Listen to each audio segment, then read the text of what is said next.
మన ప్రభువును రక్షకుడైన యేసుక్రీస్తు వారి శ్రేష్టమైన నామములో కూడి ఉన్న మీ అందరికీ వందనాలు. నన్ను ప్రేమతో ఆహ్వానించిన దైవజనులు మెర్సిబోధయ్య గారికి, అమ్మగారికి, కూడి ఉన్న మీకు ముందుగా కృపగల దేవునికి కృతజ్ఞతలు. బాగున్నారా? చాలా సంతోషం. ఏ యోగ్యత అర్హత లేని నన్ను ఇక్కడ నిలబెట్టిన సర్వాధికారి అని దేవుడికి ఎన్ని కృతజ్ఞతలు చెల్లించినా తక్కువే. నిజంగా ఆ దేవుని బట్టి నన్ను ప్రేమతో ఆహ్వానించిన మా అన్న మెర్సిబోధ గారు మంచి సలహాలు సూచనలు చక్కగా ఎలా నడవాలో నేర్పుతూ ఉంటారు. అందుని బట్టి నేను ఆయన బట్టి దేవుని స్తుతిస్తూ ఉంటాను. మంచిది ప్రియులారా, మన వాక్యంలోకి వెళ్ళిపోవడం సమయాన్ని వృధా చేయకుండా మన కష్టపడత 26 అధ్యాయం మొదట వచ్చిన ఒకసారి మొదటి వచ్చిన నుంచి 3వ వచనం వరకు ఎవరైనా చదువు సహాయం చేయండి. యేసు ఈ మాటలని చెప్పి సాధించిన తర్వాత చూసి 2 దినములైన పిమ్మట పస్కా పండుగ వచ్చిననియు అప్పుడు మనిషి కుమారుడు సిలువేటికై అప్పగింపబడిననియు మీకు తెలియని చెప్పిన ఆ సమయమున ప్రధాన యాజకులను, ప్రజలను, పెద్దలను, కైఫను ప్రధాన యాజకులను మందిరంలోనికి కూడి వచ్చి యేసుని మాయోపాయం చేత పట్టుకుని చంపవాలని ఏకమైన ఆలోచన చేసి, మహాపరిశుద్ధుడా, ప్రేమ కలిగిన తండ్రి, కృప కలిగిన యేసు ప్రభా, నిలబడుతున్న దాసును మరుగు చేయండి. నా కంటి చూపు, నా హృదయాలోచన, నా పెదవులకి మీ పాదాలుంచు. నరపుత్రుడా, చక్కగా నిలబడి నీలో ఉండి నేను మాట్లాడతానని యెహెజ్కేలు ద్వారా 2వ అధ్యాయం 1వ వచనంలో సెలవిచ్చావు. ఒక మనుషుడు మాట్లాడితే ఎవరికి ప్రయోజనం ఉండదు, కానీ నీ వాక్యం మమ్మల్ని బ్రతికించేది, అది మా బాధల్లో మాకు నెమ్మదించేదని ఆయన తన వాక్కును పంపి ఆయన బాగు చేసిన కీర్తన గారు సెలవిస్తున్నారు. వాక్యమే శరీరధారి, కృపా సత్య సంపన్నుడిగా మా మధ్యలో నివసించునని యోహాను భక్తుడు చదివిస్తున్నాడు. ఈ వాక్యం ద్వారా మమ్మల్ని ఆదరించి సేద తీర్చి తండ్రి నాయన నన్ను మరుగు చేసుకుని మీరు వాడుకుని మహిమ పొందమని యేసు నామములో ప్రార్థించి మనల్ని అడిగి వేడుకుంటున్నాం తండ్రి, ఆమేన్. హల్లెలూయా. గట్టిగా స్తోత్రం చేద్దాం. మంచిది. క్రీస్తునందు మిక్కిలి ప్రియులారా, చదవబడిన వాక్యం మీకు తెలియదు కాదు, కానీ మరొకసారి మనం జ్ఞాపకం చేసుకుంటున్నాం. నేను మరొకసారి యేసు ఈ మాటలని చెప్పి చాలించిన తర్వాత జరిగినది ఏమనగా, ఆయన శిష్యులను చూసి 2 దినములైన తర్వాత పస్కా పండుగ వస్తుంది. ఆ పస్కా పండుగ తర్వాత మనిషి కుమారుని అప్పగించబడతాడు, సిలువ వేయబడతాడు అనే విషయాన్ని అంటే ఎలాగంటే మనతో చక్కగానే మాట్లాడుతూ ఉంటారు, మాయ ఉపాయం చేస్తారు. మనకు తెలుసు మాయ ఉపాయం చేస్తే ఎవరిని పట్టుకున్నారు అంటే, ఒకటేమో యేసేపుని చూపించవచ్చు, రెండోది దానియేలును కూడా యాకంగా దొమ్మిగా కూడి వచ్చి ప్రార్థన చేస్తుంటే ఆ ప్రార్థనా సమయంలో ఒక తప్పుగా పట్టుకుని తీసుకెళ్ళి, అయ్యా 4 రోజులు ఎవరికి మొక్కొద్దని మనకు తెలుసు, ఈ సందర్భం అని తెలుసు, కానీ కుయిత్తుగా ప్లాన్ చేశారు. రాజు కూడా ఇడిపిద్దామని ప్లాన్ చేస్తున్నా ఆయన ఎన్ని ప్లాన్లు వేసినా ఆయన ప్లాన్ కూడా ఫెయిల్ అయింది. కానీ సింహాల భూమిలో ఆయన ఉన్నప్పుడు ఆయన ఏమి చేయలేకపోయి గట్టిగా స్తోత్రం చెబుతాం. నేను ఎందుకు ఈ మాట మరొకసారి జ్ఞాపకం చేస్తున్నానంటే, ఆయన్ని పట్టుకోవాలని మాయ ఉపాయం ఎందుకు ప్లాన్ చేశారు? ఆయన తప్పు మాట్లాడక ఆత్మ విషయమై దీనులైన వారు ధన్యులు, వాళ్ళు ఓదార్చబడి అన్ని ధన్యతల గురించి ఎన్నో మాట చెప్పారు. నా నిమిత్తం చెరువులు మేము నిందించి హింసించి మీ మీద అబద్ధంగా చెడ్డ మాటలలో పలుకున్నప్పుడు మీరు ధన్యులని మత్తయి సువార్త 5:11 సెలవిస్తుంది. ఈ చెంప మీద కొడితే ఈ చెంప చూపించి అన్నాడు. ఎవడన్నా కోసుడు దూరం ఉన్నాడు అంటే ఆముడు దూరం నడాలని చెప్పారు. నీకు 2 వస్త్రాలు ఉంటే ఒక వస్త్రం, అన్ని మంచిగా చెప్పారా చెడ్డ చెప్పారా? రోగంతో ఉన్న వాళ్ళకి స్వస్థత, తర్వాత బలహీనంగా ఉన్న వాళ్ళు బలపరిచాడు. ఎన్నో ఆదరణ కలిగిన మాటలు ప్రభు మాట్లాడాడు, కానీ ఎవరిని చెడ్డగా ఎప్పుడు మాట్లాడలేదు ఆయన. కానీ ఎందుకు ఆయన్ని పట్టుకోవాలని మాయ ఉపాయం చేద్దంటే, ఈ విషయం చూద్దాం. ఇది ప్రధాన యాజకుల మందిరంలోనికి కూడి వచ్చి యేసుని మాయోపాయం చేత పట్టుకుని చంపవలనని యాగమై ఆలోచన చేసరి. ఒక మనిషిని పట్టుకోవడానికి యాగంగా కూడుకుని ప్లాన్ చేస్తున్నారంట. మంచి చేస్తున్న ప్రతి ఒక్క వ్యక్తి మీద కూడా ఈరోజు సమాజం ఏం చేస్తుందంటే, 13వ వచనం కదా చదువుదామా. 14. అప్పుడు 12 మందిలో ఒకడు ఇస్కరియోతు యోధ ప్రధాన యాజకుల దగ్గరికి వెళ్ళి, నేను ఆయనను మీకు అప్పగించిన యెడల నాకేమిత్తురు. అమ్మ ఇలా చూడండి, వీళ్ళంతా ప్లాన్ చేసుకున్నారంటే ఒక అర్థం ఉంది. ఈయన ఎవరితో ఉండేవారు? యేసయ్యతో ఉండే వ్యక్తి. ఈయన పని ఏంటంటే ట్రెజరర్ అంటే డబ్బు సంచి ఎవరి దగ్గర ఉండేది అనుకున్నా తెలుసా? డబ్బు సంచి యేసయ్య ఇచ్చాడంటే నమ్మకమైనోడా నమ్మకలేనోడా? నేను అంటాను 12 మంది అపోస్తులు పనిలో పెట్టుకున్నాడంటే అది నమ్మకమైనోడా నమ్మకలేనోడా? మన అందరూ ఇస్కరియోతు ఏదో ద్రోహి అది ఇది అంటే, కానీ ఫస్ట్ స్టార్టింగ్ లో బాగానే ఉంది, తర్వాత వెళ్ళే కొద్ది మైండ్ సెట్ పాడైపోయింది. మనం కూడా అంతే, మందిరంలోకి వచ్చిన కొత్త రోజుల్లో ఆధ్యాత్మిక బలపడతాం, ఎప్పుడు చూసినా ప్రార్థన ఆధ్యాత్మిక అలా ఉండే కొద్ది మన కళ్ళు చెదిరిపోయి అలా కొయ్యెత్తుగా చూస్తాం, ప్లాన్ చేస్తాం. జనం పెరిగిపోతే కొంతమందికి తట్టుకోలేరు, ఆశీర్వదించబడుతుంటే అసూయ చేత ప్లాన్ చేస్తుంటారు, లేకపోతే ఎవరిని పాడు చేద్దామని మైండ్ సెట్ ఉంటుంది అనమాట. చూడండి, యేసుతోనే ఉంటున్నారు, యేసుతోనే తింటున్నాడు, యేసు ఎన్ని అద్భుతాలు చేస్తున్నారో కళ్ళారా చూస్తున్నాడు. డబ్బు సంచి ఏమో చేతిలో ఉంది కావాలంటే. ఒక సమయంలో యేసు ప్రభు వారు ఒక గృహంలోకి వెళ్తారు కదా, మనకు బాగా తెలిసిన విషయం, జస్ట్ అలా చూసి వచ్చేద్దాం. యోహాను సువార్త 12వ అధ్యాయంలో ఎందుకు ఇంత డబ్బు ఇక్కడే ఉంటుంది, పైన కూడా ఉంటుంది, మీకు చూస్తారు 4వ వచనం 5వ వచనం కానీ చూస్తే, అయితే ప్రజలలో అల్లరి కలుగునని 6వ వచనం చదువుతారు. 26:6 యేసు బేతనీలోని కుష్ఠరోగి అయిన సీమోని ఇంట ఉన్నప్పుడు ఒక స్త్రీ మిక్కిలి ఇలువగల అత్తరు తీసుకొచ్చింది. యేసు ప్రభు వారికి ఆ అత్తరు పూసింది అని బైబిల్ చదివేస్తుంది. ఇలువైన అత్తరుని యేసు ప్రభు వారికి వాడితే ఎందుకు ఇంత ఖరీదైనది వృధా చేస్తున్నారు? ఏసైకి చేసింది వృధన, అమ్మ ఏసైకి ఏదైనా చేసింది వృధన. కొంతమంది ఇంతకంత ఖర్చు పెట్టేసి అంత చేస్తున్నారు. యేసు ప్రభువు చేసింది క్రీస్తు విషయమై ఏం ఖర్చు పెట్టినది వ్యర్థము కానీ అది. గట్టిగా స్తోత్రం చెప్తాం. హల్లెలూయా. ఎందుకు ఆ మాట చదవండి, ఒకసారి చదవండి, ఆలోచన కానీ చదవండి.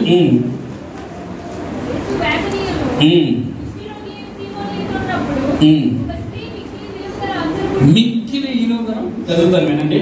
యేసు బేతనీయులోని కుష్ఠరోగి అయిన సీమోని వెంట ఉన్నప్పుడు ఒక స్త్రీ మిక్కిలి ఇలువగల అంతరగుడ్డి తీసుకుని ఆయన వద్దకు వచ్చి ఆయన భోజనమునకు కూర్చుండగా దానిని ఆయన తల మీద పోసిన. శిష్యులు చూసి కోపపడి, ఈ నష్టం ఎందుకు?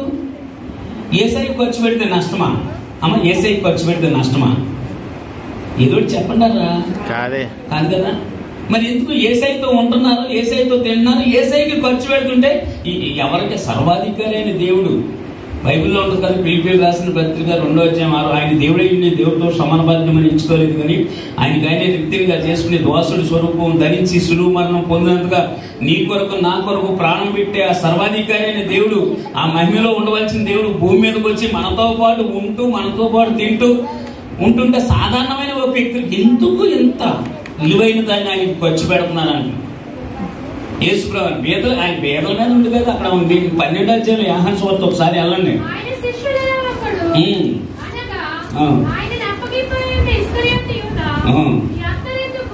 అత్తరెందుకు చదవనమ్మా 3వ వచనం. అప్పుడు మరియు మిక్కిలి ఇలువగలదు. నేను 12వ అధ్యాయం చదువుతున్నాను. 12వ అధ్యాయం యోహాను సువార్త 12వ అధ్యాయం 4వ వచనం. ఆయన శిష్యుల్లో ఒకడు అనగా ఆయన అప్పగింపనై ఉన్న ఇస్కరియోతు యోధ ఈ అత్తరు ఎందుకు 300 ధ్యానాలకు అమ్మి బేదలకు ఇవ్వలేను. అక్కడ కింద ఉంటది, ఆ బేదల మీద ప్రేమ ఉండి కాదంట, అతని దగ్గర సంచి ఉంటుందంట, డబ్బు సంచి. ఇది వరకు స్త్రీలు డబ్బులు ఏదన్నా పాల వ్యాపారం చేసిన ఎక్కడ పెట్టుకునేవాళ్ళు? చెక్క లాంటిది ఉండేది, ఇక్కడ పెట్టుకునేవాడు. ఆ డబ్బు సంచి ఆయన దగ్గర ఉండేది కనుక అప్పుడప్పుడు అక్కడ చదువు. నాకేమో మీరు బాధపడద్దు, నాకు చదువు లేదు, నేను 1వ తరగతి, ఏదో దేవుడు మహాకృపం అంటే అలా చదవగలుగుతున్నాను కానీ మీరు నన్ను అలా చూడద్దు. మరి గట్టిగా స్తోత్రం చేద్దాం. హల్లెలూయా. అంటే దేవుడు పిలిస్తే నేను 2 సంవత్సరాలు ఎందుకు చేశానంటే చదువు లేని విషయం ఏంటంటే అతనంటే బీదల మీద పేదల మీద వాళ్ళ మీద ప్రేమ ఉండి కదంట, ఆ సంచి దగ్గర ఉండడం వల్ల దాన్ని దొంగలిస్తూ వస్తున్నాడంట. సరే, ఎలాగ దొంగలించేవాడు దొంగలించవచ్చు కదా. వీళ్ళేమో ప్రధాన యాజకులు వీళ్ళందరూ కలిసి యేసయ్యని ఎలా పట్టుకోవాలని ప్లాన్ చేస్తుంటే ఆ ప్లాన్కి ఏం చేశాడంటే అగ్నికి ఏంటో తోడైనట్టు వాళ్ళందరికీ ప్లాన్ వేసి యేసయ్య ఏ టైంలో ఎక్కడ తిరుగుతారో నాకు తెలుసు అన్నాడు. మనలో ఉంటూ మనతో పాటు తింటూ మన గురించి గుట్టు తీసుకెళ్లి అక్కడక్కడ ఇచ్చేస్తూ ఉంటారు కొంతమంది. ఇంటి గుట్టు మన ఇంట్లో వాళ్ళే మనకి ఎసరు ఇచ్చేస్తారు. హల్లెలూయా. గట్టిగా స్తోత్రం చెప్తాం. శత్రువు అయి ఉంటే ఒకవేళ నిజంగా ఏదైనా కోపంతో కొట్టొచ్చండి. ఇంట్లో ఉంటూ ఇంట్లో తింటూ ఆయనతో పాటు ఉంటూ ఆయన తీసుకెళ్లి బేరం పెట్టినట్టు ఈయనతో ఇక్కడ మాట చదువుదాము, మళ్ళీ వెనక్కి వచ్చేద్దాం, 26వ అధ్యాయానికి వచ్చేద్దాం. ఎందుకంటే ఆ మాట చూద్దాం. 14వ వచనం 26. అప్పుడు 12 మందిలోనూ ఒకడు ఇస్కరియోతు యోధ ప్రధాన యాజకుల వద్దకు వెళ్ళి, నేను ఆయన మీకు అప్పగించును, నాకేమిత్రు అని అడిగాను. హల్లెలూయా. అసలు యేసయ్యని పట్టుకోవాలంటే ఎవరి వల్ల అవుద్దా? ఎవరి వల్ల అయిద్దా? యేసుప్రభు కానీ ఒక సంబంధంలో ఈ నెలే ముద్దు పెట్టుకుని సెలికాడా అంటాడు, స్నేహితులు అని చెప్పేసి ముద్దు పెట్టుకుంటే ఏంటైనా ముద్దు పెట్టుకుని మరి అప్పగించేస్తున్నావా అని చెప్తే ఎలా అయితే ముద్దు పెట్టుకొని అప్పగించేయగానే ఈ పేతురు గారికి తొందర ఎక్కువ కదా, అందుకే పనులకేమో వెనకాలని ఆవేశానికి ముందు నువ్వు టక్కనెళ్ళి పేతురు గారి దగ్గర కత్తి ఉంది, కత్తి ఉన్నవాడు కొంచెం కుదురు ఉండాలి. ఎవరున్నారు అక్కడ? ఆయన ఏమన్నాడు, ఈ చెంప మీద కొడితే చెంప చూపించమని 3.5 సంవత్సరాలు యేసై బోధించారు. ఇంకా రాత్రి చివరి రాత్రి పట్టేసుకుని వెళ్ళిపోతారు. తర్వాత నీతో మరణానికైనా సిద్ధమని ముందు అన్నిటికీ ముందు పేతురు యోహానుల ధైర్యం చూసినప్పుడు మీరు యేసుతో కూడా ఉన్నవారు కాదని అపోస్తుల కార్యం 4:13 కావాలని చూసుకోండి. గమనించవలసిన విషయం ఏంటంటే ఆ పరిశుద్ధాత్మ అభిషేకం అనుభవం లేనప్పుడు యేసు ప్రభు వారిని అప్పగించే సమయంలో నిజంగా చిన్న పిల్ల అడుగుతుంటే ఆయన ఎవరు నాకు తెలియదు అనే మాట ఉండదు. నేనేమంటానంటే ఈ ఇస్కరియోతు యోధ నమ్మకమైనడా నమ్మకం లేనడా? ఫస్ట్ 3.5 సంవత్సరాలు నమ్మకంగానే ఉన్నాడు. కాకపోతే మీకు అర్థమయ్యవలసిన విషయం ఏంటంటే లోక సువార్త 22వ అధ్యాయంలో అక్కడ ఒక మాటలో ఉంటుంది, అతనిలో సాతాను ప్రవేశించినందున. చూద్దాం ఒకసారి 22వ అధ్యాయం లోక సువార్త 3వ వచనం 22:3 చదువుతాను. అంతటా 12 మంది శిష్యు సంఖ్యలో చేరిన ఇస్కరియోతు యోధ అనబడిన యోధలో సాతాను ప్రవేశించును కనుక వాడు వెళ్ళి ఆయనను వారికి ఎలాగ అప్పగించును. యేసు ఎవరితో ఉంటున్నాడు? ఈయన యేసయ్యతో ఉంటున్నారు, యేసయ్యతో తింటున్నాడు, యేసయ్యతో తిరుగుతున్నాడు. కానీ హృదయాన్ని ఎవరికి ఇచ్చాడు? హృదయం నిండున్న దాన్ని బట్టి నోరు మాట్లాడునని బైబిల్ చదివిస్తుంది. నాకు తెలియక అడుగుతాను, యేసు ప్రభువుతో ఉన్న వ్యక్తికి సాతాను ప్రవేశించిందంటే అది యేసయ్యకి తెలియదా? తెలుస్తుందా? తెలుస్తుంది. అదేంటి అలా చెప్తారు? తెలుస్తుంది. తెలుస్తుందా? 139వ సంకీర్తన ఒక మాట ఉంటుంది కదా, చదువుతారు ఎవరన్నా? అంటే జస్ట్ సందర్భాన్ని జ్ఞాపకం చేసుకుంటాడు. యెహోవా నీవు నన్ను పరిశీలించి తెలుసుకుని ఉన్నావు, నేను కూర్చుంటుట నేను లేచుటాన్ని నీకు తెలియను, నాకు తలంపు పుట్టకునిపే నీవు గ్రహించి ఉన్నావు. నేను ఆకాశానికి ఎక్కితే అక్కడ ఉన్నానన్నావు, సముద్రం దిగంబరంలోకి వెళ్ళిపోతే కొన్ని రెక్కలు కట్టుకుని ఎగిరిపోయి ఎక్కడ చూసినా ఉన్నాను అన్నాడు దేవుడు. గట్టిగా స్తోత్రం చెప్తాం. అంటే హృదయాన్ని పరిశీలన చేసాడు. యోహాను సువార్త 2వ అధ్యాయం 24వ వచనం ఏం చదివేస్తుందంటే ఆయన ఆంతర్యములు పరిశీలన చేయవాడు. అంటే మరి ఈ ఇస్కరియోతు యోధలో సాతాను ఉన్నప్పుడు అది యేసయ్యకి తెలిసి ఉంటుందా? తెలీదా? తెలుస్తుందండి. తెలుసు, ఖచ్చితంగా తెలుసు. కాకపోతే ఏదో యేసు ప్రభువు అంటే నీతి యావత్తు ఇలా జరగవలసి ఉందని ఆళ్ళు సాతాను ప్రవేశించకపోతే అది తీసుకెళ్లి బేరం పెట్టడం. బేరం పెడితేనే కానీ వాళ్ళు తీసుకొచ్చి పట్టుకోరు. పట్టుకోకపోతే ఆయన మరి సిలువేస్తానికి అవకాశం లేదు. సిలువ వేయకపోతే ఆయన 39 కొరడా దెబ్బలు తిని పంచి గాయాలతో నిజంగా ఆయన దేవుడు అయ్యింది కూడా దేవుడితో సమానమైన నిజంగా ఆయన చెప్పాడు కదా, ఫస్ట్ సిలువ మీదకి ఎక్కని మొట్టమొదటి మాట్లాడిన మాట ఏమంటాడంటే, తండ్రి మీరు ఏమి చేస్తున్నారో ఇది క్షమించు అనే మాట. నిజంగా మాట వింటున్నప్పుడు హృదయం అతలపుతలం అయిపోతుంది. నిజంగా ఒక మాట నీ భర్త నిన్నంటే నువ్వు తట్టుకోలేకపోతున్నావు, నీ స్నేహితులు ఒక మాట అంటే తట్టుకోలేకపోతున్నావు, నీ భార్య నిన్ను ఒక మాట అంటే తట్టుకోలేవు, నీ పిల్లలను ఒక మాట అంటుంటే ఏదో 10th ఫెయిల్ అయిందని చిన్న పిల్లని ఒక మాట అన్నందుకు ఆ పిల్ల ఉరేసుకుని చనిపోయిందంట. ఒక మాట పడలేకపోతున్నాం. కానీ ఇతడు క్రీస్తు అంట, నువ్వు క్రీస్తు అయితే నిన్ను నువ్వు రక్షించుకుని మమ్మల్ని కూడా రక్షించవచ్చు కదా అని ఎంత ఏలం చేస్తారండి, ఎన్ని అవమానాలు పరుస్తాడో. అందుకే నోరు తెరవలేదా ఏ ప్రేమ, బదులు పలకలేదా ఏ ప్రేమ, ఇది ఎవరి కోసమో ఈ జగతి కోసమే, ఈ జనుల కోసమే, ఈ జగతి కోసమే, ఈ జనుల కోసమే సిలువలో సాగింది యాత్ర, కరుణామయుని దయగల పాత్ర, సిలువలో సాగింది యాత్ర, కరుణామయుని దయగల పాత్ర, పాలుకారే దేహంబు పైన పాపాత్ముల కొరడాలు ఎన్నో, పాలు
ఎంతమంది ఎన్నో అవమానాలు పరిచినా ఆయన నోరు తెరవలేదు. పిల్లలు అంటాడు, నువ్వు ఏదైనా మాట్లాడితే నీకు ఏదైనా నేను హెల్ప్ చేయగలనంటే ఏమి మాట్లాడతావు? నువ్వు దేవుని కుమారుడు అంటే నీవన్నట్టే ఒక మాట అంటాడు అంతే. నువ్వు ఏదైనా చెప్పవయ్యా, నీ సమస్య అంటే చెప్పవయ్యా. ఆ సమస్య చెప్పడానికి అసలు ఆయన చేతిలో ఏముంది? యేసయ్య తన ఇష్ట ప్రకారంగా వెళ్ళిపోయారు. గట్టిగా స్తోత్రం చేద్దాం. ఆయన మరణించి ఉండకపోతే నీకు నాకు రక్షణ అనేది ఉండేది కదా. దేవుడు బిడ్డలారా, నిజంగా ఆయన దేవుడితో సమానబద్ధమని ఎంచుకోలేదు, కానీ ఆయన ఆయనకే రిక్తిగా చేసుకుని ద్వాసుడి స్వరూపం ధరించి శిలువ మరణం పొందినట్టుగా నీ కొరకు నా కొరకు ప్రాణం పెడితే నువ్వు ఆయన కొరకు ఏం పెట్టగలుగుతున్నావు? ఆయనకి విలువైన అంత ఖర్చు పెడుతుంటే ఇంత ఖర్చుతో కూడిన పని అన్నట్టుగా. నిజమే, ఈ మీటింగ్స్ కొంతమంది స్పాన్సర్ చేస్తుంటే ఎందుకు అంత ఇచ్చేస్తారు మీరు? సేవకులకి కూర్చోబెట్టి పోషిస్తున్నారు అని సేవకుల్ని ఎగతలు చేస్తున్నారు కూడా లేకపోలేదు. వీళ్ళు ఇక యేసు ప్రభువు ఈ మరణించక ముందే ఆయన సిలువ 18వ అధ్యాయం 31 లోకాసు వార్త ఒక మాట, ఆయన 12 మంది శిష్యులను పిలిచి, ఇదిగో యెరూషలేము వెళ్తున్నాము, మనిషి కుమారుడు గురించి ప్రవక్తల చేత రాయబడిన మాటలన్నీ నెరవేరబడును, ఆయన అన్యజనులకు అప్పగింపబడును, వారు ఆయనను అపహాసించి అవమానపరిచి ఆయన మీద ఉమ్ము వేసి ఆయన కొరడాలతో కొట్టి చంపుదురు, 3వ దినమున ఆయన మరలా లేచునని చెప్పాను. అయితే ఈ మాటలు వారు గ్రహించలేదు, వాళ్ళకి బోధపడలేదు అని అంటారు. ఆ మాట చదువుతారు ఒకసారి. వారు ఈ మాటలలో ఒకటైనను గ్రహింపలేదు. ఈ సంగతి వారికి మరుగు చేయబడిన కనుక ఆయన చెప్పిన సంగతులు వారికి బోధపడలేదు. నా సాక్ష్యం బుగ్గు పేరు ఏంటంటే బాధపడితే కానీ బోధపడలేదు. కొంతమందికి గొప్ప తగిలితే కానీ నిప్పు తెలియదు. హల్లెలూయా. యేసుప్రభువు ఎప్పుడో చెప్పాడు, మనం యెరూషలేము వెళ్తున్నాము, ఆయన గురించి రాయబడిన ప్రకారం అప్పగిస్తానికి ఒక వ్యక్తి కావాలి కనుక ఆ పాత్ర ఎవరంటే పోషించింది ఇస్కరియోతు యూదా. డబ్బు యేసుప్రభువు డబ్బు సంచి ఎప్పుడు ఈయనకి ఇచ్చేసాడు కనుక డబ్బుతో అసలు ఆయన పెద్ద పని లేదు నాకు తెలిసి. ఎందుకంటే డబ్బు ఉండేది ఈ చేతిలో. సాతాను తనలో ప్రవేశించిన కనుక యేసుతో సహవాసం చేయవలసిన వ్యక్తి వీళ్ళు వాళ్ళతో సహవాసం చేసి మీరు ఎంత ఇస్తారో ఈయన నమ్మితే అసలు యేసులో విలువ కడితే 38 నాణ్యాలే ఉంటాయా? అసలు అలా చూస్తారేంటి? ఒక రోజుని నేను ఎక్కడో బుక్లో నేను రోజు చదివాను, ఒక వ్యక్తి దేవుడు నాకేం చేశాడని ఏడుతున్నాడు. రోజు అదే నా ఏడుపు. ఇలాంటి సేవకుల దగ్గరికి మన మెర్సిపోలయ్య గారి దగ్గరికి వస్తే దేవుడు నీకు ఏమీ చేయలేదు అసలు అందరూ బాగుంటున్నాను, నేను ఒకనే ఎలాగుంటున్నాను, అసలు డబ్బు లేదు, ఏమి లేదు. సరే దేవుడు ఏమీ చేయలేదు అంటున్నావు కదా, నీకు ఏమి ఇవ్వలేదు అంటున్నావు కదా, నీ కిడ్నీని నేను 10 లక్షలు ఇస్తాను అన్నాడట. అర్థమైందా? నీ కిడ్నీకు నేను 10 లక్షలు ఇస్తాను అన్నాడట. నేను ఇవ్వనన్నాడు. 2 కిడ్నీలు ఇస్తే 20 లక్షలు, నీ కన్ను ఇస్తే 10 లక్షలు అని అన్నిటికేసి మినిమం ఈ బాడీకి ₹1 కోటి ఖర్చు చెప్పాడంట. నీకు ఏదైనా మా కాలనీలో శ్రీనివాసపురం బాంబే కాలనీలో ఒక ఆవిడ తన భర్త కిడ్నీ అమ్మేసింది అప్పులుండి. ఎవరన్నా అవసరంతో కిడ్నీకి 50 లక్షలు కూడా కొనుక్కుంటా. కోటేశ్వరుడు ఉన్నాడు అనుకో, కోటేశ్వరుడికి 100 బతుకులు బదిలీ ఉంటే ఆ టైంలో మనకి కిడ్నీ ఇచ్చామనుకో అంటే సూట్ అయితే 50 లక్షలైనా ఇస్తారు. మీరు అలాగని కిడ్నీలు అమ్మకండి రేపు నుంచి. ఇది ఎలాగుందంటే అసలు వినవచ్చిన మాట నేను మానేసి కిడ్నీ అమ్మే ప్రక్రియ చేస్తారేమో. ఒక ఆవిడంతా మా కాలనీలో జరిగింది, కిడ్నీ అమ్మేసింది. ఎంత దేవుడు ఇన్ని ఇస్తే, ఎంత వాల్యుబుల్ బాడీని అన్ని ఇచ్చి అవయవాలు ఇస్తే దేవుడు నాకు ఎప్పుడు అదే ఏడుపు, దేవుడు నాకేమి ఇచ్చాడు, దేవుడు నాకు అసలు నువ్వు దేవుడికి ఏమి ఇచ్చావు ఎప్పుడైనా ఏడ్చావా? 24 గంటలు నీకు సమయం ఇచ్చాడు, నీకు మంచి భర్తని ఇచ్చాడు, బిడ్డల్ని ఇచ్చాడు, మంచి భవిష్యత్తు ఇచ్చాడు. ఇది వరకు నీకు సరిగ్గా ఉండడానికి కూడా ఇల్లు లేదు, కానీ దేవుడు ఇల్లు ఇచ్చాడు. ఉద్యోగం ఉండేది కదా, ఉద్యోగం ఇచ్చాడు. ఎంతోమంది మార్చి నెల 2020లో కానీ ఇప్పుడు వరకు ఈ కరోనా మహమ్మారి వల్ల 30 లక్షల మంది ప్రజలు చనిపోయి ఉంటారని ఒక అంచనా. కానీ ఆ చనిపోయిన వాళ్ళు లేవు. దేవుడు నీకు కృప కదా, గట్టిగా స్తోత్రం చెప్తాం. ఎంతో మంది చనిపోయారు, ఎంతో మంది సేవకులు చనిపోయారు, ఎంతో మంది విశ్వాసులు చనిపోయారు, ఎంతో మంది డబ్బు ఉన్నవాళ్ళు. మనకు తెలిసిన ఎస్పీ బాలసుబ్రహ్మణ్యం గారు సైతం 3 కోట్లు ఖర్చు పెట్టారట. నాకు కూడా తెలియదు. ఇంకా డబ్బు ఖర్చు పెట్టగలడు, అయినా ప్రాణం లేదు. నీ దేవుడు నీకేమి ఇచ్చాడని ఎడుతూ అసలు దేవుడికి నువ్వు సమయాన్ని 2 గంటల 40 నిమిషాలు సమయాన్ని ఇవ్వగలుగుతున్నావు. నీకు వచ్చిన కష్టజీతంలో నీకు 10వ భాగం ఇవ్వగలుగుతున్నావా? ఇంకా దేవుడు నాకేమి ఇచ్చాడు, దేవుడు ఏమి ఇస్తాడంటే నీ కొరకు ప్రాణం పెట్టాడు, ఇంకేమి ఇవ్వాలి, నీకు ఆరోగ్యం ఇచ్చాడు. ఎంతోమంది ఏదైనా కొంచెం బలహీనత ఉంటే నువ్వే పెద్ద హాస్పిటల్కి వెళ్ళిన లక్షలు ఖర్చు పెట్టవలసి వస్తుంది. కానీ అలాంటి బలహీనత నీకు లేకుండా కాపాడేది. గట్టిగా స్తోత్రం చెప్తాం. ఖర్చు పెట్టేదాన్ని ఎంత అనే మాట నువ్వు వాడకు. ఇంకా నేను ఏం ఖర్చు పెట్టగలను? నిజంగా ఇలాంటి సభలు, అయ్యగారు సభల గురించి ప్రార్థన చేయమని, 4 సభలు లక్షలు పెట్టాలి నా ఊరు చూస్తే అసలు నాకు ఎంత భయం వేసేసేది. హల్లెలూయా. సహకారం ఇంకా 3 పని చేయొచ్చు, ఇంకా 10 మంది సేవకులు తయారు చేయొచ్చు. ఆమేన్. చేసి నశించిపోయే ఆత్మల కొరకు స్వార్థం ప్రకటించడానికి త్యాగం ఉన్న కొడుకు కుమారుని ఇప్పుడు సేవకు పంపించేశారు కదా ట్రైనింగ్కి. చేపగా లక్ష్య పెట్టకపోతే నేను చెప్పిన బోధ ఏది వెనక నువ్వు త్రోసి వేసింది కనుక నీకు అపాయం వచ్చినప్పుడు నేను అవుతున్నట్టు సూత్రం ఒకసారి చదువుతారా? దేవుడు ఇదిగో ఆయన అంటాడు, దినమెల్లా చేతులు చాచించాడంట. లోబడిన ప్రజల వైపు దినమెల్లా చేతులు చాచించి, అయ్యా రండి అంటే ఒక రోజు నేను ఇలాగే పాపులరా రండి అంటే ఇక్కడ అందరూ పాపులు ఉన్నారు, పాపులు ఎవరు లేరు అన్నారంట. అంటే అంతటా అందరూ పాపం చేశారని వాక్యం చెప్తుంది. అంతటా పాపం చేసి దేవుడు అనుగ్రహించు కృపను పొందలేకపోతున్నారంటే తామే నీతిమంతుమంది తమ్మును నమ్ముకుని ఇతరులు పుణ్యకరించే కొంతమంది ప్రక్రియ చేస్తున్నారు. చదవండి సామెతలుగా ఓటేరు. నేను పిలవగానే వినకపోతివి, నా చేయి చాపగా లక్ష్య పెట్టకపోతివి, నేను చెప్పిన బోధ ఏది వెనక నువ్వు త్రోసివేసిదు కనుక నీకు అపాయం కలిగినప్పుడు.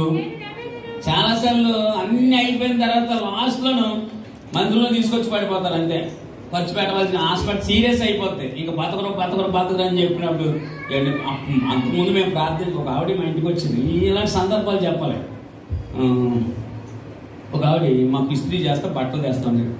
అమ్మ యేసు ప్రభుని నమ్ముకోండి అమ్మ అన్నాను. ఇప్పుడంటే అన్నారు కానీ నీకు ఎప్పుడు అనొద్దాను. నేను తప్పు మాట్లాడానమ్మా, వినపడుతుందా మీకు? జూమ్లో ఉన్న వరకు వినపడుతుందా? యేసు ప్రభుని నమ్ముకోండి అంటే ఇప్పుడంటే అన్నారు కానీ ఎప్పుడు అనొద్దాను. సర్లే మీ కొరకు మేము ప్రార్థన చేస్తాంలే అమ్మ. ప్రార్థన కూడా మా గురించి చెయ్యొద్దాన్ని. ప్రార్థన చేస్తాం తప్ప సరే నేను అన్నాను. సర్లే అమ్మ అన్నాను. నేను నిజంగా మాకు కొన్ని పేర్లు తెలుసుకుని ఆ పేర్లు పెట్టి ఉదయాన్నే 3 గంటలు 4 గంటలు వేసి మన నశించిపోయే ఆత్మల కొరకు ప్రార్థన చేసే ఒక వారం దేవుడు ఇచ్చాడు. మార్క్ గారు నాకు ఎస్కే మార్క్ గారు అని అది నేర్పించాడు నాకు ప్రార్థన చేయడం. మాకు వేకప్ అని రాజమండ్రిలో కూడా ఉంది. అందులో కూడా ఉదయం 4 గంటల నుంచి 7 గంటల వరకు మన రాజమండ్రి పట్టణం కొరకు దేశం కొరకు ప్రార్థన చేస్తాం. ఐఎఫ్జే ప్రేయర్ టీమ్ ఉంది, అంటే ఇండియా ఫర్ జీసస్ అని. వాళ్ళు కూడా ప్రేరే చేస్తారు. నశించిపోయే ఆత్మల కొరకు మనం ఏం చేయాలి? ప్రార్థన. నేను ప్రార్థన చేస్తాను అమ్మ అంటే మా కోసం ప్రార్థన చేయొద్దాం. ఈ లోపు 15 రోజుల తర్వాత వాళ్ళ అబ్బాయి పరిగెట్టుకుంటూ నా దగ్గరకు వచ్చాడు. వచ్చి అయ్యగారు అర్జెంటుగా మా అమ్మగారు రమ్మన్నారు. అంటే రమ్మన్నారంటే మా పాస్టర్ గారు నేను వెళ్ళాను. ఇంటికి వెళ్ళారు. ఎక్కడున్నారయ్యా అంటే హాస్పిటల్కి తీసుకెళ్లారు. పెద్ద హాస్పిటల్ 4 అంతస్తులు పైన పెట్టారు. ఐసీలో పెడితే ఎలాగని చూస్తే అయ్యగారు ప్రార్థన చేయండి అయ్యగారు అన్నారు. యామ్మంటే పాలసీ పడిపోయింది. అదేంటమ్మా మీకు చాలా ఉన్నాయని చెప్పే కదా, మరి ఇప్పుడు ప్రార్థన ఏం పని ఉందంటే అదే మరి గొప్ప తగ్గితే కానీ ఎప్పుడు తెలియదు మనకే. అందుకే సాగినంత కాలం నా ఎంతటి వాళ్ళు ఎర్రబిగిపోతూ ఉంటాం. లాగిపెట్టి డ్రెస్సులు పట్టుకుంటాం. మనం ఎవరి చేతిలో పడినా కొంచెం బయటకు వస్తున్నాం. ఆయన చేతిలో పడ్డామనుకో పిప్పి అయిపోతాం. అందుకే ఆవిడ వెళ్ళి ప్రార్థన చేసాం. అద్భుతం ఏంటో తెలుసండి, పరిపూర్ణమైన స్వస్థ ఇచ్చాడు దేవుడు. గట్టిగా స్తోత్రం చేద్దాం. ఇప్పుడు ఆమె ప్రార్థనకు రావాలని ఉంది కానీ ఆవిడ అక్కడి నుంచి మందిరానికి నడవలేకపోతుంది. కాళ్ళు బాగున్నప్పుడు, చేతులు బాగున్నప్పుడు ప్రభువుని నమ్ముకోండి అమ్మా, యేసయ్య మన కొరకే ప్రాణం పెట్టాడు సిలువలు అంటే ఆయన కూడా పెట్టమేంటి? మాకు పెట్టేవాళ్ళు చాలా మంది ఉండంటున్నారు. మనం ఎవరితో ఆటలాడచ్చు కానీ దేవుడితో మాత్రం ఎప్పుడు ఆటలాడకూడదు. హల్లెలూయా. ఆయన మాట, ఆయన సిలువు చూడగానే, దర్శనం చూడగానే నాకు వినపడిన స్వరం, నా కృప నీకు చాలు. నిజంగా నువ్వు సిలువు చూడగలిగితే నీ కృప దొరుకుతుంది. అందుకే యోహాను అపోస్తలుడు 1 కొరింథీయులకు రాసిన పత్రిక 1:18 కదా ఏముంటది? సిలువుని గురించి వార్త నశించే వారికి వెర్రితనం కానీ రక్షించబడిన మనకి గొప్ప దేవుని శక్తి అయిన దెయ్యాలు అలలాడిపోతున్నట్టు దానికి గల కారణం ఏంటి? యేసునామం ఉచ్చరించగానే, ఆయన రక్తాన్ని ఉచ్చరించగానే ఆ దెయ్యాలు అలలాడుతుంటే దానికి గల కారణం ఏంటంటే ఆ నామంలో గొప్ప శక్తి ఉంది. గట్టిగా స్తోత్రం చేద్దాం. హల్లెలూయా. ఈయనంట యేసయ్యతో ఉంటూ, యేసయ్యతో తింటూ వెళ్ళి వాళ్ళతో ఎవరితో ప్లాన్ చేశాడంటే ప్రధాన యాజకులతోనూ వీళ్ళందరితో ప్లాన్ చేసి యేసయ్యని నమ్ముతాము, మీరు ఎంత డబ్బులు ఇస్తారని బేరం కుదుర్చుకున్నాడన్న. ఎంత ఇచ్చారు? 30 నాణాలు ఇచ్చారు. అమ్మేశాడు. మెదలకుండా వచ్చేసి యేసుప్రభు అన్న రాత్రి నన్ను మీలో ఒకడు అప్పగించేస్తాడన్నాడు. అందరూ వచ్చి నేను అప్రభా నేనప్పుడు ఒక సెల్ ఫోన్ పోయింది అనుకున్నామండి. ఇక్కడ పోలేదులే, పోయిందనుకో ఇప్పుడు తలుపులు వేసేసి అందరినీ చెక్ చేయాలి. ఇప్పుడు ఒక్కరు తప్పులు చేస్తే ఇప్పుడు అందరినీ చెక్ చేయాలి. అలా చేస్తే రేపు నుంచి అలా బాధ్యత పడతారు మీరు. నేను దొంగలకు కనబడ్డాను అంటారు. కానీ ఒకరి దగ్గర ఉంటుంది, ఫోన్ 10 మంది దగ్గర ఉంటుందండి. ఒకరి దగ్గర ఉంటుంది. ఒకరి వాళ్ళు ఎంతమంది టెస్ట్ చేయవలసి వస్తుంది, అందరినీ టెస్ట్ చేయవలసి వస్తుంది. అంటే దొంగ అని అందరిని అనవలసి వస్తుంది. యేసుప్రభు అలాగే మీలో ఒకరు నన్ను అప్పగిస్తారు అని అన్నాడు. అంటే అందరూ నేనా ప్రభు అన్నాడు. వీడు లాస్ట్ దొంగలు కదా వెనక్కి వెళ్ళిపోతా లాస్ట్ అందరూ అయిపోయారు, 11 మంది అయిపోయారు. ఏమి అన్నట్టు ప్రభు నేనా అన్నాడు. అప్పుడు యేసుప్రభు ఏమన్నారు, నువ్వు అన్నట్టే మరి ఏదో చేయాలనుకున్నొచ్చి నిజంగా అప్పుడు. కానీ ఈ మాట చెప్పుంటే ఎదురైనా నన్ను అప్పగించేస్తున్నాడని చెప్పాను ఉంటే పేతురు అక్కడ చూసాడు. కానీ ఇక్కడ తెప్ప మీద కోటు మీద కోటు పొడి చేసేవాడు అనుకుంటా ఊహించుకుంటాను నేను. ఎందుకంటే ఆయన అంతగా తొందర కదా, ఏంట్రా ఏ సైన్ చెప్తావు నువ్వు అని చెప్పి అప్పగిస్తావు అని చెప్పి పొడి చేసేవాడు. ఇలా చేస్తాడనే బహుశా అక్కడ చెప్పుకుంటలేదేమో. ఈ పేతురు గారు ఒకళ్ళే కొట్టరండి, అందరూ కొట్టేస్తారు. ఎందుకు కొడతారంటే, ఎందుకంటే యేసయ్య మీద ఉన్న ప్రేమ వాళ్ళని తప్పు చేస్తానికి అవకాశం కల్పించినాము. నాకు తెలియదు. యేసుప్రభు ఏమనలే, గట్టిగా స్తోత్రం చెప్పాము. ఆ భూమి మీద పుట్టకుండా ఉంటే మేలు అన్నాడు. అంటే ఆ మాట కూడా చూపిస్తాను. ఇదే ఒకసారి చూద్దాం. 22వ అధ్యాయంలో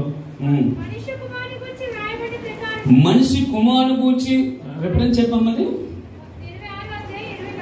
26-24 మత్తయి సువార్త. రాయబడిన ప్రకారం అంటే ఆయన గురించి రాయబడిన ప్రకారం పోచున్నాడు. కానీ ఎవడో ఒకడు అప్పగించాలి. హల్లెలూయా, గట్టిగా స్తోత్రం చేద్దాం. ఎవరో ఒకళ్ళు అప్పగించాలి. అప్పగించేవాడు ఒకరు కావాలి. ఆయన బయటోడు ఉంటే బాగుండేది. అసలు ఏసుతో ఉన్నవాడు అప్పగించడమే దుఃఖకరమైన విషయం. ఏంటంటే బయటోడు ఇష్టం లేని అప్పగిస్తే ఆయన మీద కోపం అనవచ్చు. ఈయన ఇస్కరియోతు యోధ యేసుప్రభు మీద ఏమైనా కోపం ఉంటుందా? బహుశా కోపం కాదండి. వాళ్ళు సాతాను ప్రవేశించగానే మన శత్రువు ఎవరైనా ఉన్నారంటే అది సాతాను గడే, ఇంకెవరో కదా. గట్టిగా స్తోత్రం చేద్దాం. అన్యులు మనకు శత్రువులు కాదు. మన శత్రువు ఎవరంటే సాతాను. ఆ సాతాను కొంతమందిలో ప్రవేశించినప్పుడు వాడు ఏం చేస్తా ఉంటాడంటే కుదురుంటాడా? ఆడు ఎంతోపు ఎప్పుడు అంటే సమయం కొరకు, ఆ మాట చదవండి, సమయం కొరకు కనిపెడుతున్నాడంట. ప్రభా ఈ రాత్రి మనం గెచ్చమనే తోటకి వెళ్తామా అని యేసుప్రభు దగ్గరికి వచ్చి అడుగుతున్నాడు. ఎనబాబు ఏంటి అంత తొందర పడుతున్నామని అడగలే. అలాగే వెళ్దాంలే, కంగారు పడుతున్నాను ఆయన. ఎందుకని ఈ ప్లాన్ చేసేస్తారు. అప్పుడు సెల్ ఫోన్ లేదు కానీ మెసేజ్ పెట్టేసాడు. ఇక్కడ కూర్చొని టికెట్ పెట్టేస్తుంటారు. చూడు, రాత్రిలో ఉంటారు వీళ్ళందరూ టికెట్ నొక్కేస్తుంటారు. హల్లెలూయా. అప్పుడు ఆ టెక్నాలజీ రాలేదు కనుక ఏం పెట్టేసాడు తెలుసా? ఆ రాజుని వాళ్ళందరికీ ఇంకా యేసుప్రభు గెచ్చమనే తోటకొస్తున్నారు, మీరు తొందరగా వచ్చే లొకేషన్ పంపిస్తానని. లొకేషన్ ఉంది, అప్పుడు ఉందా లొకేషన్? హల్లెలూయా, గట్టిగా స్తోత్రం చేద్దాం. అంత ప్లాన్ చేసాడు ఏసైనా అప్పగెత్తానికి. మనిషి కుమారుని గురించి రాయబడిన ప్రకారం ఆయన పోచున్నాడు. కానీ ఎవరి వల్ల అప్పగించబడిన ఆ మనిషికి శ్రమ. ఒక్కోసారి రాయబడిన ప్రకారం నువ్వు దెబ్బలు తినవలసి వస్తుందేమో.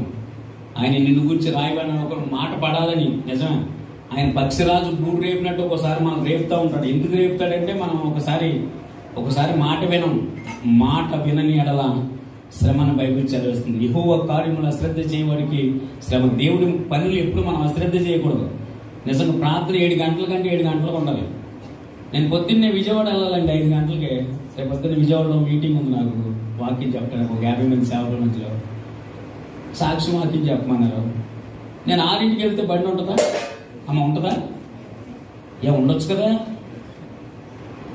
అంటే నేను ఎప్పుడు వెళ్ళిపోతాను 5ంటికి బండి అంటే 4:30 లేచి బండి స్టేషన్లో కూర్చుని 1 నెంబర్ ప్లాట్ఫామ్ మీద చూసిన బండి వచ్చిన బండి బతికితే అదే చూద్దాం.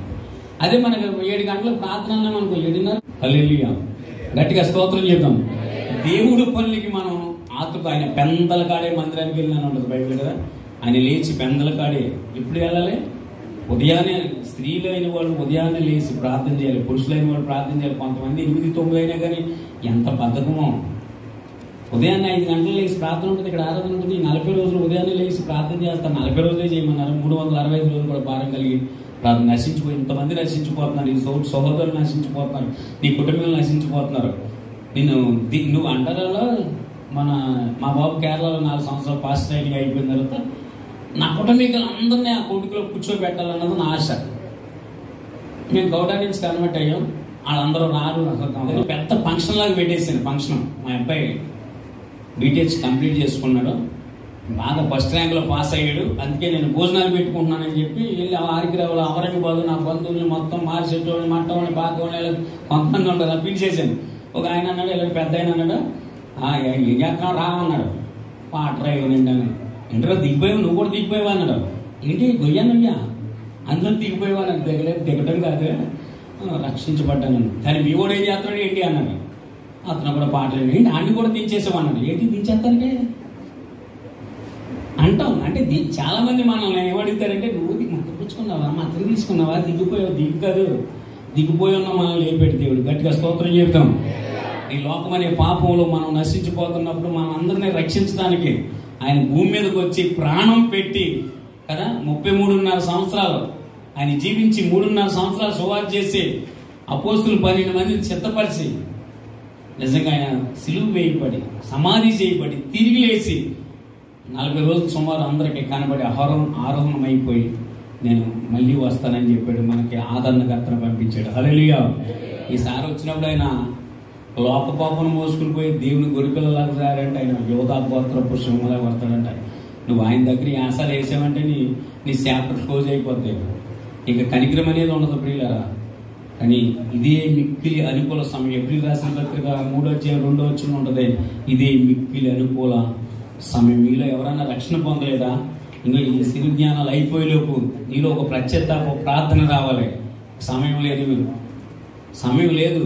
ఎందుకంటే ఒక పక్కన యుద్ధాలు జరుగుతున్నాయి, ఒక పక్కన కరోనా మహమ్మారి, ఒక పక్కన ఒమిక్రాన్, ఒక పక్కన భయంకరమైన వ్యాధులు మనల్ని వెంటాడుతున్నాయి. ఇంకా నాకు సమయం ఉందలే, పిల్లకి పెళ్ళి అవ్వలేదు, ఇంకా సమయం ఉందలే అని నువ్వు అనుకుంటే నువ్వు చనిపోతే రేపు ఎక్కడికి వెళ్తావు? నిత్య నరకానికి వెళ్తావు. అందుకే నమ్మి బాప్తిస్మం పొందిన వాడు రక్షించబడిన, నమ్మని వాడికి శిక్ష విధింపబడినని మార్పు 16 చదివిస్తుంది. రక్షించబడి నీవు నీ భర్త గురించి ప్రార్థన చేయి. నీ భర్త కూడా రక్షించబడ్డా పిల్లల కొరకు ప్రార్థన చేయి. నీ పొరుగువాడు, నీ కుటుంబీకులు అనేక మంది నీ కరోనా వల్ల ఎంతో మంది చనిపోయారు. నిజంగా యేసుప్రభువుని నమ్మికలు ఉండకపోతే మన బైబిల్ చెప్పిన లెక్క ప్రకారం అయితే నిత్య నరకం అని చెప్తుంది. వాళ్ళు నశించిపోతే నీకు బాధ రావట్లేదా? వాళ్ళ వరకు నువ్వు ఏం చేయాలంటే భారం కలిగి ప్రార్థన చేయి. గట్టిగా స్తోత్రం చేద్దాం. హల్లెలూయా. ఇక్కడ నేను చెప్పే ఫైనల్గా ఒకే ఒక మాట ఏంటంటే, నేను శివ ప్రార్థన అయ్యారు చేసేస్తాను, నేను మైక్ ఇచ్చేస్తాను. యేసుప్రభువుని పట్టుకోవాలని ఏం ప్లాన్ చేశారంట? మాయ ఉపాయములు చేత చేశారంట. నిజంగా ఆయన పట్టుకుంటాం ఎవరి వల్ల అన్నవుద్దా? ఎవరి వల్ల కాదు. ఇంకా బాధకరమైన విషయం ఏంటంటే, తనతో ఉన్నవాడు మాత్రమే తీసుకెళ్ళి, నేను సాతాను తనలో ప్రవేశించినందుకు వెళ్ళి ఎంత ఇస్తారో యేసుప్రభువుని నమ్ముతాను. సరే డబ్బులు ఇచ్చారు, 30 నాణాలు ఇచ్చారు, ఏసైనా అప్పగించేశారు, ఆయనకి శిక్ష విధించబడింది, దారం ముట్ట కొట్టుకుంటా తీసుకెళ్తున్నారు. నాకు చిన్నతనంలో బాగా ఒక 5 సంవత్సరాల వయసులో ఈ కరుణామయుడు అనే సినిమా వీధుల్లో వేసేవాడు అప్పట్లో. ఆ సినిమా చూసి వస్తుంటే జనాలందరూ గుళ్ళని గోలెట్టిపోయారు. టెక్నాలజీ లేని రోజుల్లో బళ్ళు పోటు ఆ కడుపులో పెట్టి పడటం, మేకులు కొట్టడం చూస్తుంటే ఎంత భయంకరంగా ఉంటుందో. ఫ్యాషన్ ఆఫ్ ది క్రైస్ట్ అని ఒక ఇంగ్లీష్ పిక్చర్ ఉంటుంది, చూసారా? లాస్ట్ సిలివేసే సమయంలో మాత్రమే ఆ పిక్చర్ తీశారు. 3 గంటలు ఎంతో ఉంటుంది. నిజంగా అందులో యేసుప్రభు పాత్ర పోషించిన ఒక వ్యక్తి యేసుప్రభు నమ్ముకున్న వ్యక్తి కాదంట. కానీ నేను ఎవరో ఫాస్ట్గా చెప్తే విన్నాను, అన్ని న్యాచురల్గా ఉండాలని చెప్పి దానికి వాడిన ఎఫెక్ట్స్ అన్ని కూడా ఒరిజినల్గా వాడారు అన్నమాట. ఇలా పెట్టి కొట్టితే అది చర్మాన్ని ఎలా లాక్కొచ్చేస్తే ఈ మొత్తం అంతా లాక్కెళ్ళిపోయిందంట. ఆయన ఒక 6 రోజులు హాస్పిటల్లో పెట్టారంట. ఏంటంటే బాబు అసలు ఎందుకు ఆయన్ని కొడుతున్నారంటే బైబిల్ ఇచ్చి చదవమన్నారంట. చదివిన తర్వాత ఆయన కూడా ప్రభుని నమ్ముకున్నాడంట. గట్టిగా స్తోత్రం చెప్తాం. నిజంగా పాత్ర పోషించినాడు కూడా ప్రభుని నమ్మటమే కదా, ఆయన సేవ చేసేస్తున్నాడు. ఈ cinema fashion of the Christ రావటం వల్ల అని కొన్ని దేశాల్లో కొన్ని 100 మంది ప్రభుని తెలుసుకోగలిగారంట. ఆయన గురించి తెలుసుకుంటేనే నీ జీవితం మారిపోతుంది. నిజంగా ఆయనలో ఏ పాపం ఉందో, నాలో పాపం ఉందని నేరస్థాపన చేయగలిగిన వారు ఎవరని చెప్పారండి యేసుప్రభు. కానీ ఈ ప్రజలు ఒక ప్లాన్ చేశారు. 8వ అధ్యాయం 6వ వచనం చూడు, ఎప్పుడు చూసినా యేసుప్రభు వారిని నమ్ముకున్న వాళ్ళ మీదనే ఆయన మీద నేరము మోపవాలని ఆ మాట చదువుతారా? 8వ అధ్యాయం 6వ వచనం. యేసుప్రభు వారి మీద నేరం మోపాలని ప్లాన్ ఏంటండి? 8వ అధ్యాయం యోహాను సువార్త 8వ అధ్యాయం 6వ వచనం. ఒక మాట, ఈ మాట చెప్పి నేను ముగించేస్తాను. 8వ అధ్యాయం 6వ వచనం. ఆయన మీద నేరము మోపవాలనని, ఆయన మీద ఎవరి మీద నేరం మోపాలని? యేసుప్రభు వారి మీద నేరం మోపాలని అంట శోధిస్తూ ఎవరిని అడిగారంట. ఆయన ఎందుకు వచ్చే మొదలు వచ్చి చూస్తే ఆయన పెందలకాడే దేవాలయంలోకి వచ్చాడు. ప్రజల ముందు బోధిస్తున్నాడు. బోధిస్తుంటే ప్రజలు వింటున్నారు. ఈలోపు పాపాత్మురాలైన ఒక స్త్రీని పట్టుకొచ్చారు. పట్టుకొచ్చి యేసు వెళ్ళే ఈ పరిసయ్యులు వెళ్ళే చూడండి ఆ మాట ఒకసారి చూడండి. 3వ వచనం, శాస్త్రులను పరిసయ్యులను వ్యభిచారం అందు పట్టబడిన ఒక స్త్రీని తీసుకొచ్చి, ఎక్కడ తీసుకొచ్చారు? అక్కడ అంటారా, పాపం చేయించుండగా మేము పట్టుకున్నాం. పాపం చేసే కాడ వీళ్ళకి ఏం పనండి? వీళ్ళ పరిసయ్యులు సద్దుకేయులు శాస్త్రులు వీళ్ళు సమాజ మందిరాల్లో ఉండి బోధించవలసిన వారు పాపం చేసే ప్లేస్కి వెళ్ళవలసిన అవసరం ఏదైనా ఉందంటే, ఏ పరిశుద్ధుడిని పాపం చేసినట్లు నిరూపించాలంటే ఈ తీర్పు ఎలా చెప్తాడు చూద్దామని అంటారా. మేము పాపము చేయించుండగా పట్టుకున్నామంటారు. ఈ మాట చెప్పేసి నేను ముగించేస్తాను. పాపం చేస్తా పట్టుకుంటే పాపం ఒకరు చేస్తారు, ఇద్దరు చేస్తారు. ఇద్దరు వల్ల పాపం జరిగింది. మరి పాపం చేస్తే పాపాత్మురాలైన స్త్రీని తీసుకొచ్చారు, మరి పురుషుని ఎందుకు తీసుకురాలేదు అంటే బహుశా పరిసయ్యుడేమో, శాస్త్రేమో, డబ్బున్నవాడేమో. అందుకే అంటారు కదా, డబ్బు అనేది ఉంటేనంట చట్టం సుట్టం అనే ఒక సామెత ఉంటుంది. మరి ఈయన నిజంగా ఆయన సుట్టం అయిపోయి ఉంటుంది. డబ్బులు ఇచ్చి పంపి పారిపోయి ఉంటాడు. ఆమె తీసుకొచ్చేసి మధ్యలో సమాజం మధ్యలో అక్కడ మధ్యలో నిలబెట్టి ఈమె పాపం చేయించుండగా మేము పట్టుకున్నాము. ఆయన చోదిస్తూ ఇప్పుడు ఏం చేయాలి కొట్టేమని చెప్తే మరి ఏంటి అమ్మ మీద కొడితే అమ్మ చూపించమన్నా నీలో కనికరం లేదని అడుగుతారు. కొట్టొద్దని చెప్తే మోసే ధర్మశాస్త్రాన్ని నువ్వు మేరుతున్నావు అంటారు. ఆయన హృదయరహస్యాలు వెలిగిన వాడు కదా, వీళ్ళ తలంపులు ఆయనకి తెలియవా ఆయన అంటాడు. మీలో పాపం లేని వాడు మొదట రాయేయమంటాడు. చిన్న పిల్లలు మొదలుకొని పెద్దల వరకు రాయాలన్నీ అక్కడ పోగొట్టి వెళ్ళిపోతారు. యేసుప్రభు మొట్టమొదటి మాట్లాడిన మాట అమ్మ కదా, అదే మాట అంటారు కదా. చాలా సందర్భాల్లో మనం ఆర్టీసీ బస్సు ఎక్కుతాం, ఎక్కువ చంద్రబాబు అని మాట చెప్తా ఉంటాడు. ఆర్టీసీ బస్సు ఎక్కితే అమ్మ అక్కడ ఖాళీగా ఉంది వెళ్ళి కూర్చోండి అంటాడా. అసలు రెస్పెక్ట్ ఉంటుందా మీకు? ఎంత సిరాకు పడిపోతుంది తెలుసా. మనం డబ్బులు ఇచ్చి బస్సు ఎక్కుతాం, ఇది మీదే బస్సు అని రాస్తారు. మా బస్సులో మమ్మల్ని కూర్చోండి మరి అంత బాధ పెడతాం ఎందుకు కదా. ఏమంటారు బస్సులో ఏం రాస్తారా, మరి ఎందుకు అమ్మా కూర్చోండమ్మా అని అంటారా. అసలు ఆ క్యారెక్టర్ వేష్యాన్ని రాస్తుందామె. ఆమెను అంత మర్యాద ఎవరైనా పిలుస్తారా? తెలిస్తే అసలు మొహమే కావాలి పక్కన కూర్చుందామంటేనే మనం ఏదో నువ్వు పాపం చేసినట్టు పెద్ద ఫీల్ అయిపోతావు. నువ్వేదో పెద్ద భక్తి పరులాగా నువ్వు బయటపడగా ఒకటి బయటపడిందంటే హలో స్తోత్రం చెప్దాం. బ్రదర్స్ మీకు కూడా తాగుతున్నట్టు అతను బయటపడ్డాడు బహుశా, అందుకే నువ్వు ఎరుసుగా చూస్తున్నావు, నువ్వు బయటపడతావు. కరోనా వచ్చినప్పుడు నువ్వు సమాజం అంతా కరోనా వచ్చిందా నీవు కూడా తెల్లారి కరోనా వచ్చింది. అయితే కరోనా వచ్చింది బాబాయ్ బాబాయ్ అన్నాడు. వాళ్ళదే అయ్యా ఎందుకు నాకు పోయి అంటే నైట్ చేసిన మరి అది నీకు చేయాలని ఒక సామెత ఉంటుంది. జాగ్రత్త, ముందు వాళ్ళు వెళ్ళారు తర్వాత మనం వెళ్తాం. వాళ్ళ బాధల్లో ఉన్నారు కదండి, ఇప్పుడు ఎగతాలు చేయదు. ఆమె పాపం చేస్తే పాపం అంతమంది రాళ్ళు పట్టి కూర్చుని తరుగుతుంటే అవమానంతో బాధతో ఉంటే యేసు ప్రభు వారి మీద నేరం మోపాలని ఆవిడ పట్టుకొచ్చారు. ఆవిడ పని ఆవిడ చేసుకున్నావు. యేసు ప్రభు వారి మీద తప్పు మోపడం కోసం ఆవిడ నెట్టుకొచ్చేసాడు. పట్టుకొచ్చి మందులు అక్కడ నిలబెట్టి ఈమె పాపము చేయించుండగా మేము పట్టుకున్నాము. 9 అయింది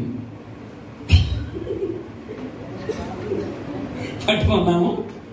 ఇప్పుడు ఏం చేయాలి మాట చెప్పి ముగించేస్తాను. 3వ వచనం, శాస్త్రులు పరిసయ్యులు వ్యభిచారం మందు పట్టుబడిన ఒక స్త్రీని తోడుకుని వచ్చి ఆమె మధ్య నిలబెట్టి బోధకుడు ఈ స్త్రీ వ్యభిచారం చేయించుండగా మేము పట్టబడిను అంటే వారిని రాళ్లతో రువ్వాలని ధర్మశాస్త్రం మోసి మనకు ఆజ్ఞాపించింది కదా, అయినను నీవేమి చెప్తున్నావని అని అడిగిరి. లేవి కాండం 20:10 ఉంటుంది, రాళ్లతో కొట్టి చంపేమని. సరే అక్కడికి వెళ్ళాలి నేను. ఇప్పుడు రాళ్లతో కొట్టి చంపుదామా? రాళ్ళతో కొట్టి చంపమని ఏసై చెప్తే నువ్వేం బోధిస్తున్నావా అంటారు. కొట్టదు, రాళ్ళతో కొట్టి చంపుతాము కనిపించి పాపం చేసుకొని ఇద్దామంటామా? మోసే ధర్మశాస్త్రం నువ్వు మేరుతున్నావు అని చెప్పి మళ్ళీ ఈయన రాళ్ళతో కొట్టి చంపుతారు. ఆయనకి అమ్మ పుట్టిల్లు మేనమామ పెరిగాని ఒక సామెత ఉంటుంది తెలుసా మీకు? అమ్మ పుట్టిల్లు మేనమామ తెలియదా? నువ్వు పెద్ద పోజు ఆయన దగ్గర అన్నయ్య దగ్గర పోజు ఇస్తుంటే అన్నయ్య తెలియదు, నీ అసలు నాకు తెలియదు, నా కళ్ళ ముందు పుట్టావు నువ్వు అంటాడు కదండి. అంతే కదండి చెల్లిని. ఏసైనా ఆ ప్రజలందరూ ఏసై కదా తయారు చేసింది, వీళ్ళ ఆలోచన తెలియదా? అందుకే ఆదికాండం 6వ అధ్యాయంలో కేవలం వీళ్ళ తలంపులన్నీ చెడ్డి అని ఉంటుంది. ఆదికాండం 6వ అధ్యాయం చూస్తే నరుల ఆలోచన కేవలం చెడ్డే అంట. అందుకే సమస్తం ముంచిపాడేయడంతే కోపం వచ్చి దేవుడు. అది మళ్ళీ చేయను అన్నాడు కనుక ఈరోజు నువ్వు సజీవంగా ఉన్నావు. ఆయన ప్రేమ స్వరూపై ఉన్నాడు కనుక ఎవరు నశించడం ఆయనకి ఇష్టం లేక మనందరినీ నిత్యత్వానికి తీసుకెళ్లాలని ఆయనకి ఎందుకు వచ్చి మనల్ని పైకి తీసుకెళ్దామని చెప్తుంటే మనం ఏం చేస్తున్నామంటే మా మతం కాదు, మా కులం కాదు, మాకు ఇది కాదు అని చెప్పి మనం ఆయన ఎగతాళి చేస్తున్నాం. వద్దు. ఇప్పటి వరకు తెలుసో తెలియక ఎన్నో పాపాలు చేసుకుంటాం. బహుశా యేసయ్య దేవుడైంది, దేవుడితో సమానమై ఈ మాట నాకు చాలా సంతోషం. ఆయన దేవుడైంది, దేవుడితో ఒక రోజునంట ఒక ఆయన కారేసుకుని వెళ్తాడంట, సీమలన్నీ అడ్డొచ్చేసినాయి అంట. సీమలారా నా కారు వస్తుంది పక్క తప్పుకున్నాను అంట. సీమలు తప్పుకుంటాయా? ఆన్న కొట్టాడంట, అయినా తప్పుకుంటలేదంట. దగ్గరికి వెళ్ళి సీమ కొంచెం తక్కువ అన్నాడంట, తప్పుకుంటలేదంట. అప్పుడు అనుకున్నాడంట సీమ భాష నేను నేర్చుకోవాలనుకున్నాడంట. దేవుడు పైనుండి ఎన్ని చేయాలి చెప్తున్నా మనుషులు వెంటలేదని పోవం. ఆయనే మన రూపం, ఆయన రూపంలో మనం చేసుకున్నాడు. మనం ఎవరి రూపంలోనూ యేసయ్య రూపంలో ఉన్నాం. ఏదో మనలో తప్పు చేసిన తర్వాత తోసివేయబడ్డాం, పాపం మన మీద ఏలుబడి చేస్తుంది. పాపం పోతేనే కదా పరిశుద్ధులు అవ్వము. అందుకని ఆయన మళ్ళీ మానవ రూపాన్ని ధరించుకుని మనుషులతో పాటు తిరిగి కష్టం సుఖమైన అనిపించి పాపం చేయకుండా బలియాగం అయిపోయి త్యాగం అయిపోయి మనల్ని నిశ్చిత్వంలోకి తీసుకెళ్లాలని ఒక సంకల్పంతో ఆ శిలువపై 3 మేకులతో 9 గంటల నుంచి 3 గంటల వరకు అలా ఏలాడుతూ ఉండిపోయాడు. హల్లెలూయా. ఆయన ఇంకా శిలువలో కాదు కానీ చూస్తాం ప్రభా అనేక మంది నశించిపోతున్నారు, నీ శిలువ త్యాగమే మమ్మల్ని రక్షణలో నడిపించిందని ప్రార్థన చేసుకున్నాం. మోకరించి చిన్న ప్రార్థన చేసి నేను ముగించేస్తున్నాను. ప్లీజ్ అందరూ లేచి పడదాం. చక్కటి మాటలు విన్నాం. ఇంకా ఎవరైనా మారు మనసు పొందకపోతే మారు మనసు పొందాలి, బాప్తిసం తీసుకోకపోతే బాప్తిసం తీసుకోవాలి. రోజు బాప్తిస్తారంటే సిలువకు గురి చేసి నాదు దోషమే నిన్ను అనువనువున హింసించను, నాదు పాపమే నిన్ను సిలువకు గురి చేసి నాదు దోషమే నిన్ను